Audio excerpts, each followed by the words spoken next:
Tenang aja Pak Jenderal, saya tidak pernah lari, saya masih di Jakarta, saya tidak akan pergi ke Singapura, Cina, dan lain sebagainya Pak. Dan soal tidak bisa dihubungi, saya juga tidak mengerti. Semua wartawan bisa sangat mudah menghubungi saya walaupun nggak pernah minta nomor saya.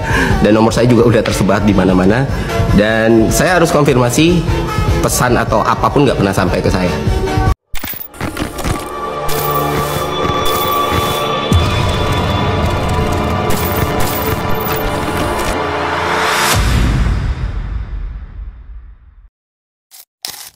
Oke, langsung saja guys, berita terbaru, Bang Ferry Irwandi terindikasi melakukan pelanggaran hukum guys. Hal tersebut disampaikan oleh Jenderal TNI pada kemarin sore guys, kalau nggak salah ya. Nah, saya juga belum tahu pelanggaran hukum apa yang dilakukan oleh Bang Ferry Irwandi, karena kita memang belum tahu ya secara menyeluruh pelanggarannya apa dalam kasus apa ini guys.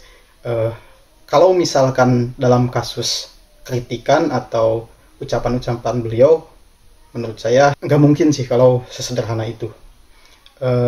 Dan Bang Ferry Irwandi juga mengungkapkan di platform sosial medianya bahwa beliau tidak keberatan atas dugaan tersebut. Beliau terbuka untuk memberikan pendapat atau melakukan sebuah pembelaan terhadap dirinya, karena beliau memang merasa tidak bersalah. Nah, kita akan lihat perkembangannya seperti apa mengenai dugaan-dugaan tersebut guys. Saya ulangi, kami menemukan beberapa fakta-fakta dugaan tindak pidana yang dilakukan oleh saudara Ferry Irwandi.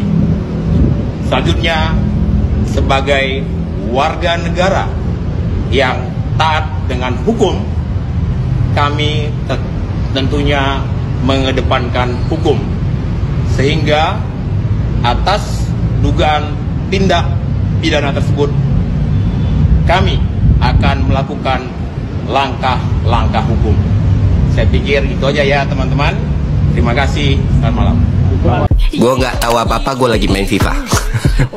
Dan tenang aja Pak Jenderal, saya tidak pernah lari, saya masih di Jakarta, saya tidak akan pergi ke Singapura, Cina, dan lain sebagainya Pak. Dan soal tidak bisa dihubungi, saya juga tidak mengerti. Semua wartawan bisa sangat mudah menghubungi saya walaupun nggak pernah minta nomor saya. Dan nomor saya juga udah tersebar di mana-mana. Dan saya harus konfirmasi pesan atau apapun nggak pernah sampai ke saya. Jadi itu aja sih. Dan kalau misalnya tindakan ini dianggap bikin saya takut, khawatir, cemas, tidak Pak. Saya akan jalani, saya nggak akan play victim, rengek-rengek, tidak. Ya, saya tidak lari kemana-mana Pak. Aman.